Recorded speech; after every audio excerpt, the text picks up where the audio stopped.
नमस्कार दोस्तों, स्वागत है आप सभी का रोशन जिंदगी के बेहद खास वीडियो में। दोस्तों, आज मैं आपको एक बेहद कारगर, असरदार और लगभग करिश्माई घरेलू नुस्खे के बारे में बताने वाला हूं, जो पुराने जमाने की देसी चिकित्सा, दादी नानी के तजुर्बों और वर्षों पुराने घरेलू अनुभवों से जुड़ा हुआ तरीका है।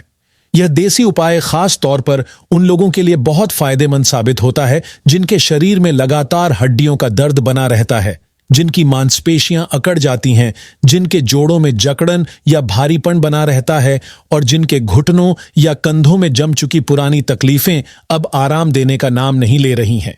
ये पुराना तरीका धीरे धीरे करके इन सारी परेशानियों को जड़ से मिटाने में मदद करता है और शरीर को दोबारा पहले जैसा हल्का, लचीला और सक्रिय बनाने में बड़ी भूमिका निभाता है। वैसे तो मैंने इससे पहले भी सेहत से जुड़ी कई बीमारियों, कई तरह की तकलीफों और रोजमर्रा की हेल्थ प्रॉब्लम्स पर अलग अलग वीडियो बनाए हैं, जिनमें हर रोग के बारे में बड़े आराम से विस्तार में समझाया गया है और उनके लिए कई आयुर्वेदिक और घरेलू उपाय भी आपके साथ शेयर किए गए हैं। लेकिन आज जो घरेलू तरीका मैं आपकी सेवा में पेश कर रहा हूं, वह बाकी सभी उपायों की तुलना में और भी ज्यादा आसान और भी ज्यादा गहरा असर दिखाने वाला और बहुत ही जल्दी राहत देने वाला नुस्खा है। इस नुस्खे की एक खासियत यह है कि इसे कोई भी इंसान बिना थकान, बिना मेहनत और बिना समय खराब किए कुछ ही मिनटों में तैयार कर सकता है। दूसरी बड़ी दिलचस्प बात यह है कि इसे बनाने के लिए सिर्फ 2 चीजों की जरूरत होती है। ये दोनों चीजें इतनी आम और इतनी आसानी से मिलने वाली हैं कि या तो आपके घर की किचन में पहले से ही रखी होंगी या फिर करीब की किराना दुकान, जनरल स्टोर या छोटे बाजार से कुछ ही मिनटों में ले आएंगे। इसे तैयार करने की विधि भी बहुत आरामदायक और सरल है। चाहे आप इसे सुबह बनाएं या शाम को, चाहे दिन में करें या रात में, यह हर समय तुरंत तैयार हो जाता है और काम भी हर वक्त करता है। अब यहां दोस्तों, एक बेहद जरूरी बात समझनी बहुत आवश्यक है। इस देसी नुस्खे का पूरा फायदा तभी मिलेगा जब आप मेरी हर बात को दिल से सुनेंगे, हर एक लाइन को ध्यान से समझेंगे और बिना किसी उतावलेपन के इसे अपनी रोजमर्रा की लाइफ में सही तरीके से अपनाएंगे। अब आप खुद सोचिए, अगर आपके कंधों में हमेशा कुछ भारीपन महसूस होता रहता है, जैसे वहां किसी ने कोई वजन रख दिया हो, अगर बीच बीच में अचानक चुभन जैसा दर्द उठता है, अगर आपके घुटनों में सुई की नोक जैसी हल्की तीखी चुभन महसूस होती है या चलने पर जलन बढ़ जाती है, अगर हाथ पैर के जोड़ों में हमेशा कसाव या अकड़न रहती है और अगर आपकी मांसपेशियों में लगातार खिंचाव, तनाव या हल्की पकड़ महसूस होती है, तो यकीन मानिए यह देसी तरीका आपके लिए किसी चमत्कार से कम साबित नहीं होगा। खास तौर पर जब आप सीढ़ियां चढ़ते समय, कुर्सी से उठते समय या चलना शुरू करते ही दर्द बढ़ जाता है, तब यह नुस्खा आपके लिए राहत देने वाला बड़ा उपाय बन सकता है। देखिए दोस्तों, हमारे शरीर के अंदर जब 2 हड्डियां एक दूसरे से मिलती हैं, तो वहां एक जोड़ यानी जॉइंट बनता है। इस जोड़ के बीच में एक नरम और चिकनी परत होती है जो कुशन की तरह काम करती है। आम बोलचाल की भाषा में इसे कुशन तुलना कहा जाता है, लेकिन मेडिकल भाषा में इसे कार्टिलेज कहा जाता है। यह कार्टिलेज दोनों हड्डियों को आपस में रगड़ने से बचाता है और मूवमेंट यानी चलने फिरने को आसान और दर्द रहित बनाता है। लेकिन जैसे जैसे हमारी उम्र बढ़ती है या शरीर अंदर से कमजोर होने लगता है, यह कार्टिलेज धीरे धीरे पतला और कमजोर होना शुरू हो जाता है। कई बार यह परत इतनी ज्यादा घिस जाती है कि लगभग खत्म जैसी हो जाती है। जब यह कुशन जैसी सुरक्षा परत खत्म होती है, तब दोनों हड्डियां आपस में सीधे टकराती हैं और यही वजह है कि घुटनों, कंधों या किसी भी जोड़ में तेज दर्द, सूजन, जलन और कठिनाई शुरू हो जाती है। बहुत से लोग बताते हैं कि उनके घुटनों में सुई जैसी चुभन होती है, कंधे सुबह उठते ही अकड़ जाते हैं और उंगलियां आसानी से मुड़ती नहीं हैं।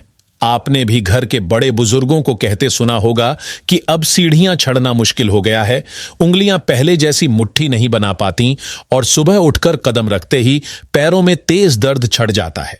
ये सारे संकेत साफ बताते हैं कि उनके जोड़ों का कार्टिलेज या तो काफी पतला हो गया है या लगभग खत्म जैसी स्थिति में पहुंच चुका है। अब जो घरेलू उपाय मैं आपको बता रहा हूं, उसकी सबसे खास बात यह है कि यह शरीर में कार्टिलेज को दोबारा बनने में मदद करता है, पुराने कमजोर जोड़ों की हालत सुधारता है और हड्डियों को फिर से मजबूत, टिकाऊ और लचीला बनाने में योगदान देता है। जैसा कि मैंने कुछ देर पहले कहा था, इसे तैयार करने के लिए सिर्फ 2 चीजों की जरूरत होती है, लेकिन उन्हें किस तरह से मिलाना है, कब मिलाना है, किस मात्रा में रखना है और किस तरह इस्तेमाल करना है, यह समझना बहुत जरूरी है। इसलिए मेरा आपसे निवेदन है कि पूरी बात को शांति से समझें, हर लाइन को सुनें और अपनी रोजमर्रा की लाइफ में अपनाकर इसका फायदा जरूर उठाएं। तो दोस्तों, शुरुआत होती है एक साफ, चमकदार और पूरी तरह सूखी कांच की बोतल से। सबसे महत्वपूर्ण बात यह है कि यह बोतल किसी भी हालत में प्लास्टिक की नहीं होनी चाहिए। यह सिर्फ और सिर्फ ग्लास की ही होनी चाहिए, क्योंकि जब भी हम कोई तेल, खासकर देसी, आयुर्वेदिक या हर्बल नुस्खे में इस्तेमाल होने वाला तेल प्लास्टिक के कंटेनर में रखते हैं, तो प्लास्टिक के अंदर मौजूद केमिकल्स धीरे धीरे तेल की क्वालिटी को खराब कर देते हैं और उसका असर कम कर देते हैं। अगर आपके घर में पहले से सरसों का तेल रखा है तो आप उसे यूज कर सकते हैं, लेकिन अगर आप चाहते हैं कि यह नुस्खा ज्यादा असरदार, ज्यादा गहरा और ज्यादा फायदेमंद बने, तो मेरी सलाह यही है कि सरसों के तेल की जगह तिल का तेल इस्तेमाल करें, क्योंकि तिल का तेल पूरी तरह नेचुरल, बिना मिलावट, बिना किसी केमिकल के और प्राचीन समय से हर तरह के दर्द मिटाने का भरोसेमंद और असरदार उपाय माना गया है। आयुर्वेद में तिल के तेल को सबसे उत्तम, सबसे प्रभावी और सबसे सुरक्षित बताया गया है। यहां तक कि प्राचीन धार्मिक और आयुर्वेदिक ग्रंथों में भी यह बात लिखी गई है कि तेल शब्द की असली उत्पत्ति तिल शब्द से मानी जाती है और बाकी सारे तेल बाद में विकसित हुए। आयुर्वेद की प्रसिद्ध किताब अष्टांग हृदय में भी साफ साफ वर्णन है कि जो व्यक्ति रोज तिल के तेल से हल्के हाथों से पूरे शरीर की मालिश करता है, वह जिंदगी भर घुटनों के दर्द, जोड़ों की अकड़न और शरीर के किसी भी हिस्से में होने वाली तकलीफों से दूर रहता है। इसलिए दोस्तों, मेरी यही सलाह है कि आप इस घरेलू उपाय में सरसों के बजाय तिल का तेल ही इस्तेमाल करें, ताकि इसका असर तेज हो, गहरा हो और जल्दी फायदा दिखाए।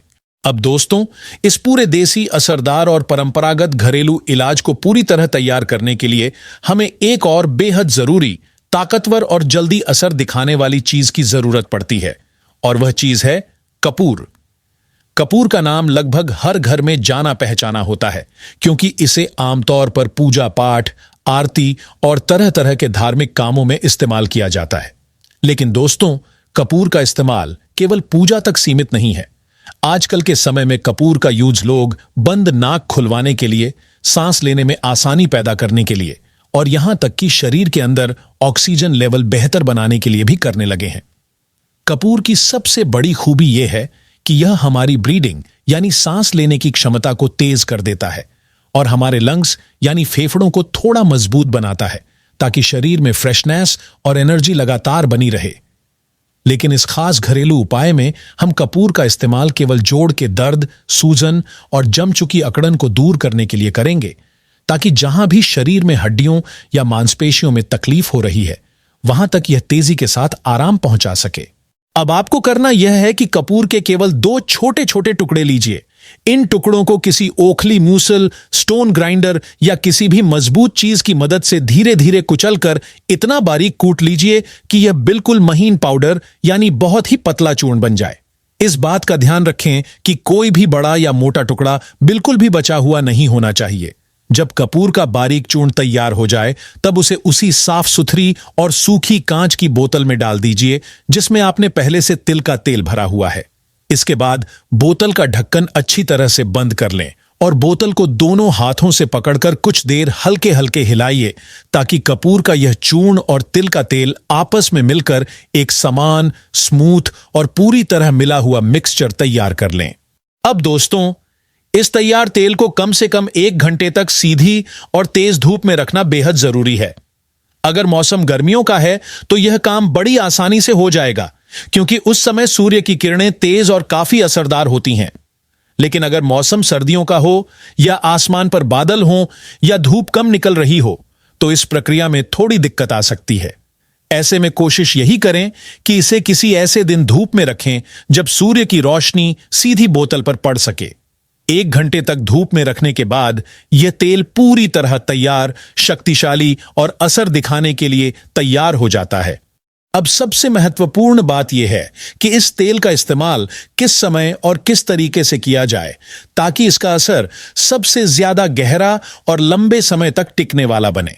इस तेल को लगाने का सबसे अच्छा टाइम सुबह का है या दिन का समय है, जब शरीर का टेम्परेचर नेचुरली एक्टिव रहता है। कोशिश करें कि सूर्यास्त के बाद, शाम देर से या रात में सोने से ठीक पहले इसका इस्तेमाल न करें, क्योंकि उस समय शरीर का टेम्परेचर धीमा हो जाता है और तेल का असर उतना गहरा नहीं पड़ता। जब आप तेल लगाने के लिए बैठें तो अपनी दोनों हथेलियों में इस तेल की पर्याप्त मात्रा लें और हथेलियों को एक दूसरे से हल्के हल्के रगड़ें। जैसे ही हथेलियों में हल्की गर्मी महसूस होने लगे, उसी समय इस तेल को उस हिस्से पर लगाना शुरू करें जहां दर्द, अकड़न, जलन या सूजन महसूस हो रही है। आप इस तेल को घुटनों, कंधों, कमर, पीठ, टखनों, उंगलियों या किसी भी जोड़ पर लगा सकते हैं, लेकिन ध्यान यह रखना है कि मालिश हमेशा हल्के हाथों से करनी है। किसी भी तरह की जोर जोर वाली मसाज बिल्कुल नहीं करनी। यह तेल धीरे धीरे अंदर जाकर अपना असर दिखाना शुरू करता है और जितना आसान इसे बनाना है, उतना ही गहरा और लंबा असर यह शरीर पर डालता है। अब अगर आप चाहते हैं कि इस तेल की शक्ति और भी अधिक समय तक बनी रहे, तो जरूरी है कि आप हर रोज इस बोतल को कम से कम आधे घंटे तक धूप में जरूर रखें। आधा घंटा धूप में रखने के बाद बोतल को वापस घर के अंदर सुरक्षित जगह पर रख दें। इस तरह जब यह तैयार तेल रोज सूर्य की किरणों से नेचुरल ऊर्जा और गर्मी लेता है, तो इसमें सूर्य चिकित्सा यानी सन थेरेपी का गुण आ जाता है। इस प्रक्रिया से इसकी औषधीय शक्ति और भी बढ़ जाती है और यह शरीर के अंदर जाकर तेज और प्रभावी तरीके से काम करना शुरू कर देता है। अब अगर आप चाहते हैं कि आपके शरीर के पुराने, जिद्दी और कई सालों से चले आ रहे दर्द हमेशा के लिए खत्म हो जाएं, तो आपको इस तेल के साथ कुछ और छोटी छोटी आदतों का भी ध्यान रखना पड़ेगा। जैसे कि रात के समय सोने से पहले दही, लस्सी या किसी भी तरह की खट्टी चीज खाने से बचना चाहिए। इसके अलावा कोशिश करें कि राजमा, अरहर की दाल, आलू, फूल गोभी और सफेद चावल जैसी चीजों का सेवन कम से कम करें, क्योंकि ये चीजें शरीर में वात तत्व को बढ़ा देती हैं।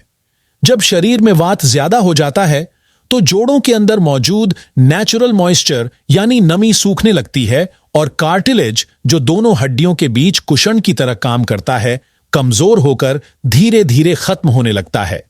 इसलिए वात बढ़ाने वाली चीजों से दूरी बनाना बेहद जरूरी है। अब इसके साथ साथ कुछ और आसान लेकिन असरदार घरेलू उपाय भी हैं, जो शरीर के अंदर जमा हुई अतिरिक्त वात यानी हवा को बाहर निकालने में मदद करते हैं। इनमें सबसे आसान और असरदार तरीका है मेथी के दाने। आपको हर रात सोने से पहले 1 चम्मच मेथी के दाने पानी में भिगोकर रख देने हैं और अगली सुबह जब आप उठें तो खाली पेट इन भीगे हुए दानों को अच्छे से चबा चबा कर खा लेना है। यह तरीका शरीर से फालतू गैस, सूजन और भारीपन निकालने में काफी असरदार है और इससे जोड़ मजबूत रहते हैं और दर्द लंबे समय तक दूर रहता है। इसके साथ ही एक बेहद सरल लेकिन शक्तिशाली योगासन है, पवन मुक्त आसन।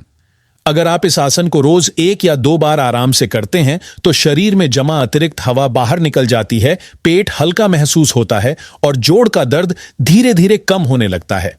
इससे शरीर का पूरा सिस्टम थोड़ा रिलैक्स होकर प्राकृतिक तरीके से ठीक होने लगता है। तो दोस्तों, इस खास और असर दिखाने वाले घरेलू उपाय में हमने कुल 3 चीजों का इस्तेमाल किया।